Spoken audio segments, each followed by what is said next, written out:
El estilo prehistórico. Este estilo nos refleja las primeras estructuras rudimentarias creadas por el hombre para asegurarse de la intemperie y gracias a ella conocemos los primeros elementos utilizados en la construcción. Este estilo arquitectónico se desarrolló en tres periodos importantes históricos, los cuales fueron el periodo paleolítico. En este es el más antiguo y predomina la utilización y fabricación con herramientas de piedra tallada. Posteriormente tenemos el periodo mesolítico. En esta etapa es donde empieza a aparecer otros materiales con ayuda de la construcción, tales como la arcilla y la cerámica. Posteriormente tenemos el periodo neolítico. En este se empieza la utilización de monolitos de piedra y las viviendas hechas de barro y vegetación, tales como la madera. Ejemplos de estos tenemos a Stonehenge, como es el modelo, y Greenwich. Arquitectura griega. Los tres órdenes clásicos de la arquitectura griega son el dórico, el jónico y el corintio. Estos órdenes se basan principalmente en sus diferencias a la hora de diseñar y construir sus columnas, y en la forma de presentar las fachadas de sus edificios arquitectónicos. El estilo dórico no tiene basa.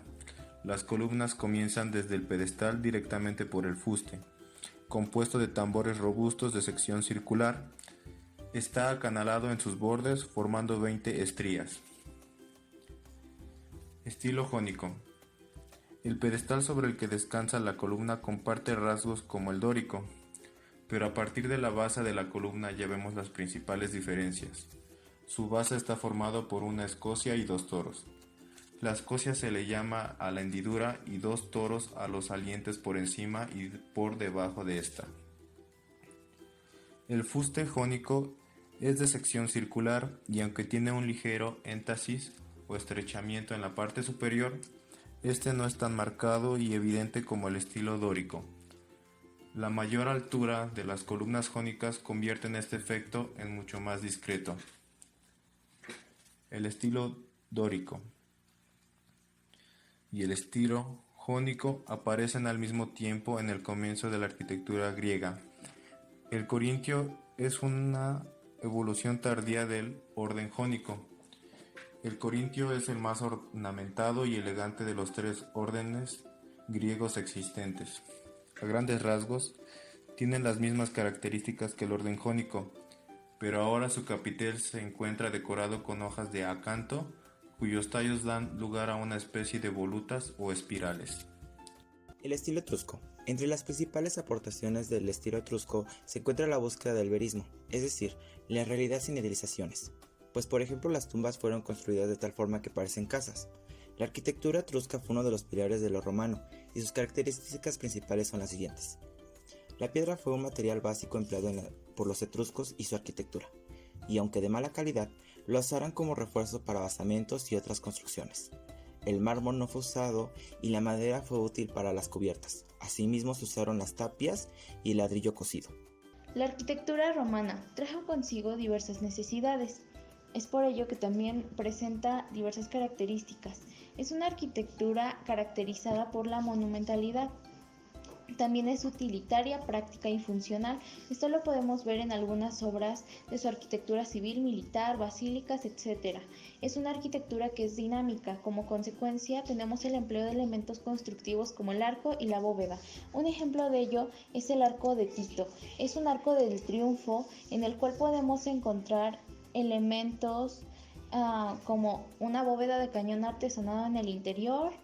Y bueno, el valor de esta obra está expuesta en su decoración escultórica sobre el externo y desbordante bajo la bóveda. Arquitectura paleocristiana, también llamada arquitectura de los primeros cristianos, construida a finales del siglo III. Nació principalmente para satisfacer las necesidades de construir estructuras propias para la religión cristiana. Se originó en Siria y Egipto, pero pasó rápidamente al occidente y terminó en Roma, el centro del cristianismo.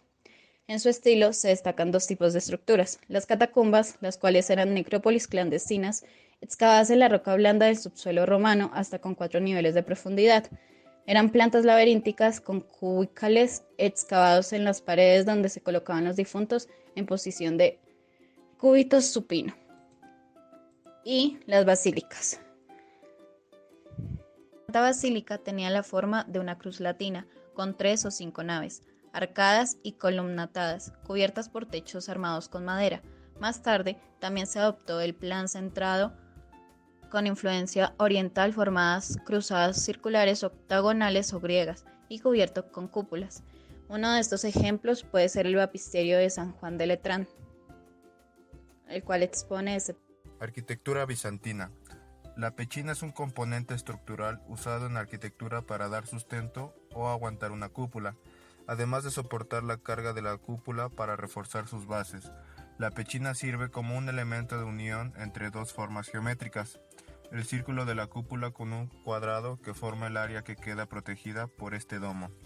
La característica principal de la pechina es que forma una figura triangular que está al revés. Se puede decir que existen dos formas de emplear la pechina, pero ambos casos dependen de la estructura que tenga la cúpula que sustentan. El estilo románico combina elementos de la arquitectura oriental como la arquitectura bizantina, la arquitectura persona, la arquitectura árabe con elementos de la arquitectura celta, germana y normanda. Las construcciones de la arquitectura románica eran religiosas y debían ser altas y bóvedas. Los vanos fueron usados con menor cantidad que el gótico, pues suponen un menoscabo de la resistencia de los muros. El sistema de empujes y contrarrestos de las bóvedas, mediante columnas, pilares, contrafuertes, otras bóvedas, etc., se convirtió en el principal problema de ingeniería de la arquitectura románica, que no siempre se resolvió en forma positiva y que condujo a innumerables derrumbamientos producidos en diferentes épocas. Entre sus características, los edificios deberían ser austeros, sencillos y sólidos. Planta en forma de cruz latina con un número impar de naves, siendo la central más amplia que las laterales. El arco de medio punto es el elemento principal en el que se sustenta la nave. Se encuentra sostenidos por las columnas o pilares decorados con escenas o personajes bíblicos. Arquitectura gótica. Las principales características de la arquitectura gótica son la elevación en altura y la búsqueda de la luz, que surgen en contraposición a su predecesor en el tiempo, el estilo románico. El arco ojival. Sin duda, el arco ojival constituye uno de los principales señas de identidad de la arquitectura gótica. Un arco ojival está formado por dos tramos de arcos simétricos que finalizan en un ángulo central en clave. Su empleo se basa en el que el arco ojival proporciona una mayor sensación de altura y verticalidad que el arco de medio punto, característico del estilo románico. Arquitectura renacentista. Esta nace en Italia y tiene características desde edificios perfectos, desde el punto de vista hasta la perfección técnica. También en ella podemos encontrar simetría y una de sus principales obras es la iglesia de Santa María Novella, que está ubicada en Florencia, en Italia. Algunas de las características de esta obra son sus características decorativas, como son los medallones, frotones, volutas, cubierta plana con casetones, arco de medio punto, columnas, arco apuntado y pórtico. Arquitectura barroco. La arquitectura barroca pretende otorgar a sus estructuras dinamismo compositivo en lugar del carácter reposado renacentista. En el uso de ondulaciones para muros interiores y fachadas, así como también en las columnas. La arquitectura barroca prefiere el uso de las líneas curvas y las superficies onduladas. En este sentido, abandona las líneas rectas y las superficies planas. El rococó. El estilo arquitectónico rococó surgió en Francia a principios del siglo XVII. Fue una especie de evolución ante el barroco. El término rococó se deriva del francés rocaille, que significa concha y piedra decorativa.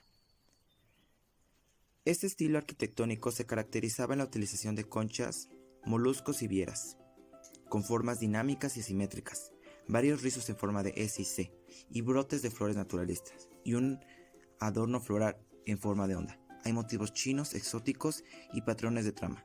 La paleta consistía en dorado, blanco, marfil, crema, y tonos pastel tales como el azul, el verde, el rosa y el amarillo. Este estilo también se caracterizaba en la utilización de la presencia del oro en todas partes. Se utilizaba para resaltar elementos y detalles importantes tales como los rizos, conchas, marcos y paneles. Para los interiores, los colores pastel eran típicos y los tonos marrones brillantes de la madera armonizaban con ellos. Arquitectura neoclásica. La arquitectura neoclásica se caracteriza por la grandeza de escala, la simplicidad de las formas geométricas, los órdenes griegos, especialmente del dórico, El uso dramático